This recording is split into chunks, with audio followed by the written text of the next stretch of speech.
The making of a Prime Minister. मुश्किलों का अंबार है, वही तो मेरे हौसलों की मीनार है। हिंदुस्तान में दो प्रधान दो निशान नहीं चलेंगे। इतनी ताकत ये पाकिस्तान के खिलाफ लगा दे तो आतंकवाद आसान हो गया। हम चुनौतियों से टकरा रहे हैं। सर्जिकल स्ट्राइक और एयर स्ट्राइक करके नए भारत के सामर्थ्य का संदेश भी दे दिया है। तुम उठो, तिरंगा लहरा दो। जननायक नरेंद्र मोदी के 20 वर्ष पुराने भाषणों पर आधारित एक बेहद लोकप्रिय कार्यक्रम। क्या कहते हैं नरेंद्र मोदी?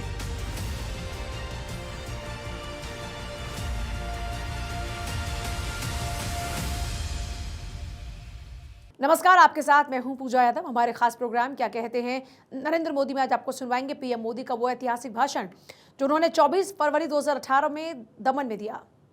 अपने भाषण में पीएम मोदी ने कहा कि आज दमन एक प्रकार से लघु भारत बन गया है। पूरे क्षेत्र में एक विकास का नया माहौल पैदा हुआ और हिंदुस्तान का कोई राज्य ऐसा नहीं होगा जहां के 2-5 परिवार दमन में ना रहते हों। हर किसी ने दमन को अपना घर बना लिया है। शायद दमन के इतिहास में इसके पहले न कभी इतना बड़ा जन सैलाब आया होगा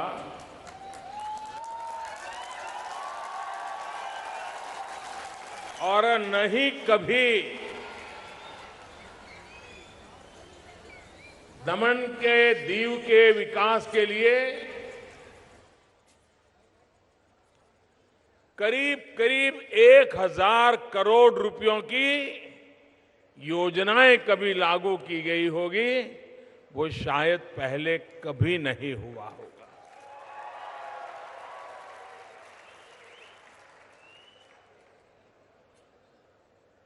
भाइयों बहनों, जिस प्रकार से दमन, दीव, दादरा नगर हवेली ये पूरे क्षेत्र में एक विकास का नया माहौल पैदा हुआ है।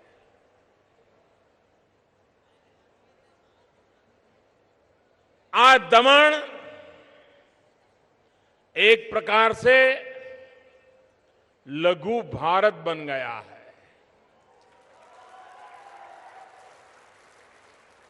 दमन में हिंदुस्तान का कोई राज्य नहीं होगा जहां के 2-5 परिवार दमन में रहते न हो। हर किसी ने दमन को अपना घर बना दिया है और इसलिए जो बातें हम दिल्ली, मुंबई में देख रहे हैं वैसा ही सामाजिक जीवन हमें दमन में नजर आता है।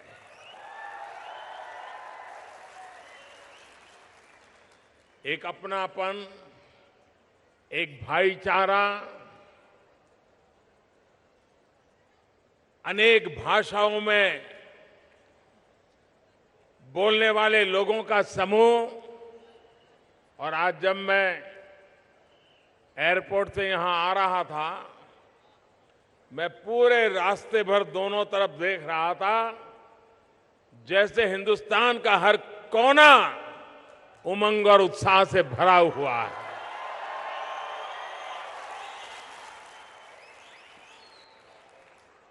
भाइयों बहनों,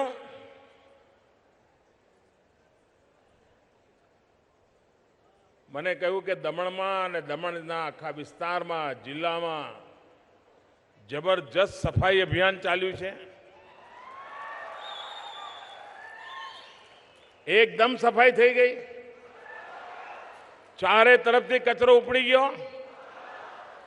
ખરેખર થઈ ગયો।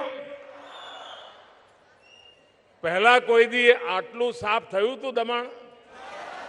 થયું હતું? तो हमें साफ रखवानी जवाबदारी आपड़ी खरी कि नहीं? पाछा ढीला पड़ी गया ने? आपड़ी खरी कि नहीं? आप बधा दमणवासीओ સંકલ્પ કરે કે ચલો હવે સરકારે સાફ સફાઈ કરી દીધી, પણ અમે દમણના લોકો હવે ગંદકી નહીં કરીએ. કરી શકાય નક્કી? હાથ ઉપર કરો તો જરા. પાક્કો? અને જેમણે હાથ ઉપર નથી કર્યા એ શું કરશે?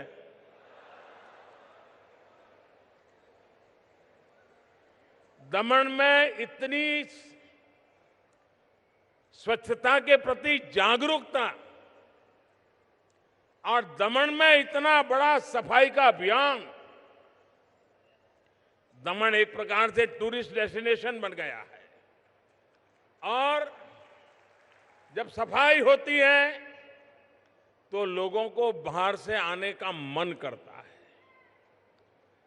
अगर टूरिज्म बढ़ता है तो यहां के लोगों को रोजी रोटी मिलती है.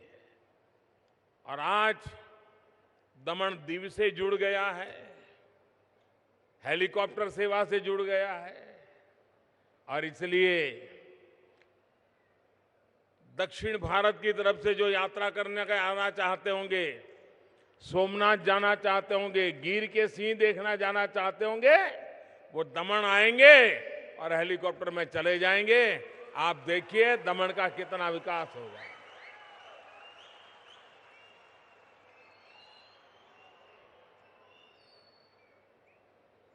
और अब दीव से भी अहमदाबाद के साथ जोड़ दिया गया है. यानी एक प्रकार से दीव और दमन विकास की मुख्य धारा से जुड़ गए हैं. भाइयों बहनों, मुझे बताया गया कि केंद्र शासित प्रदेशों में दमन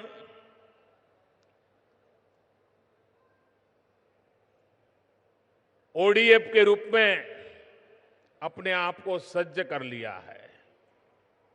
ओपन डेफिकेशन फ्री, खुले में शौच जाने से मुक्ति. यहां पर 2000 से ज्यादा टॉयलेट बनाए गए. मैं अपने आप में इस काम के लिए प्रशासन को और यहां के जागरूक नागरिकों को बहुत हृदय से बधाई देता हूं कि आपने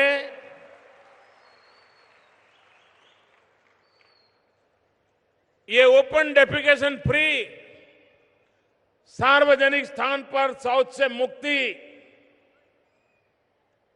ये एक प्रकार से मातृ सम्मान का आंदोलन है, नारी सम्मान का आंदोलन है.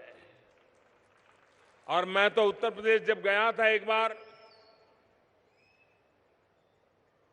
मेरे लोकसभा क्षेत्र में टॉयलेट बनाने का अभियान था, तो मैंने देखा कि उत्तर प्रदेश सरकार ने एक बढ़िया काम किया है. उन्होंने टॉयलेट पर बोर्ड लगाया है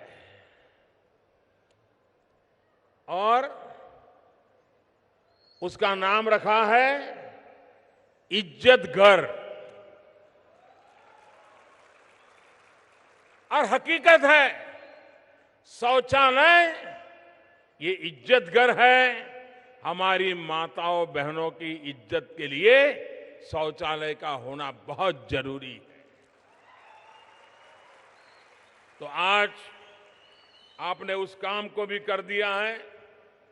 दमन में एक ग्रीन मूवमेंट चल पड़ा है. स्वच्छता का अभियान हो, ई रिक्शा की बात हो, सीएनजी टैक्सी की बात हो, और अब आप भी दमन में एक नया रूप देखेंगे कि यहां की बहन बेटियां ई रिक्शा लेकर के दमन में चलती होगी और दमन के पर्यावरण की भी रक्षा करेगी. और जिस दमन में एक प्रकार से ये शांति प्रिय इलाका है, ये दंगा फिसाद वाला इलाका नहीं है, मिलजुल करके रहने वालों का इलाका है. इसमें जब माताएं बहनें वही ई रिक्शा चलाती होगी तो स्वाभाविक रीते उन पैसेंजर के रूप में जो आते होंगे, उनके मन में भी माताओं बहनों के प्रति अधिक सम्मान बढ़ेगा और दमन की एक नई पहचान बनेगी. सीएनजी मूवमेंट हो, ई रिक्शा का मसला हो या यहां पर एलईडी बल्ब लगाने का अभियान हो, करीब 1,40,000 एलईडी बल्ब इतने छोटे से क्षेत्र में बांटे गए हैं। और इसके कारण जिनके घर में बिजली है उन घरों में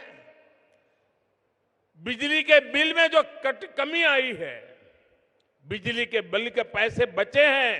अकेले दमन में मध्यम वर्गीय परिवार के करीब करीब 7 करोड़ रुपए की बचत एलईडी बल्ब लगाने से बिजली के बिल में हुई है और ये हर वर्ष होने वाली है।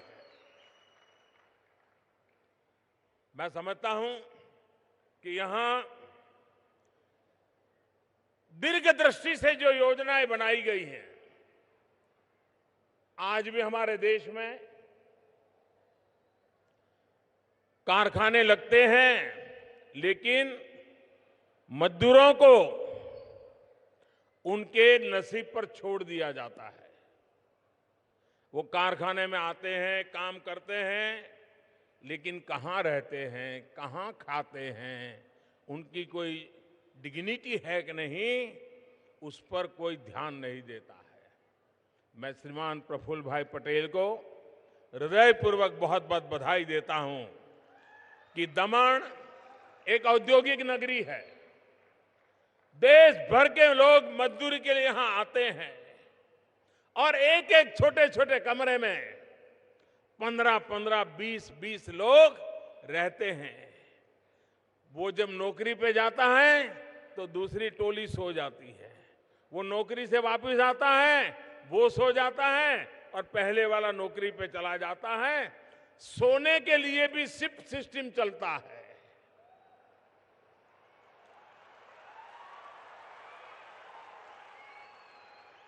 पब्लिक प्राइवेट पार्टनरशिप का उत्तम उद्यम मॉडल बना करके दमन में मजदूरी करने के लिए आए हुए लोगों के लिए एक उत्तम प्रकार का रहने की व्यवस्था, उसका भी आज आरंभ हो रहा है। इसके कारण मजदूरों की जिंदगी में बदलाव आएगा और सबसे बड़ा, जिन उद्योगकारों ने उसमें सरकार से पार्टनरशिप करने के लिए आगे आए हैं, मैं उनको विश्वास दिलाता हूं, इन मजदूरों को, इन हमारे श्रमिक भाइयों बहनों को अगर रहने की अच्छी जगह मिल जाए, खाने की सुविधा मिल जाए, तो वो अपनी जो ताकत है वो पूरी की पूरी आपकी फैक्ट्री में उत्पादन के अंदर लगा देते हैं, आपकी प्रोडक्टिविटी बढ़ा देते हैं। आपने मकानों में जो धन लगाने वाले हो, उससे ज्यादा धन ये मजदूर हमारे ज्यादा अच्छी प्रोडक्टिविटी करके 1 साल में आपका मुनाफा बढ़ा देंगे, ये मेरा विश्वास है। ये खुशी की बात है कि आज यहां ज्यादातर हमारे श्रमिक भाई बहन अकेले रहते हैं, गांव में मां बाप को छोड़कर यहां आए हैं और जो भी मिल जाए वो खा करके गुजारा कर लेते हैं। लेकिन आज इन श्रमिक भाइयों बहनों के लिए अच्छा खाना मिले, एक श्रमिक खर्च कर सके उतने पैसों में मिले, इसके लिए एक सार्वजनिक रूप से भोजन का प्रबंध करने का भी आज यहां प्रारंभ हो रहा है। इसका लाभ भी आने वाले दिनों में यहां के मजदूर भाइयों बहनों को मिलने वाला है। The making of a Prime Minister. मुश्किलों का अंबार है, वही तो मेरे हौसलों की मीनार है। हिंदुस्तान में 2 प्रधान 2 निशान नहीं चलेंगे। इतनी ताकत ये पाकिस्तान के खिलाफ लगा दे तो आतंकवाद आसान हो गया। हम चुनौतियों से टकरा रहे हैं। सर्जिकल स्ट्राइक और एयर स्ट्राइक करके नए भारत के सामर्थ्य का संदेश भी दे दिया है। तुम उठो, तिरंगा लहरा दो, जननायक नरेंद्र मोदी के 20 वर्ष पुराने भाषणों पर आधारित एक बेहद लोकप्रिय कार्यक्रम क्या कहते हैं नरेंद्र मोदी।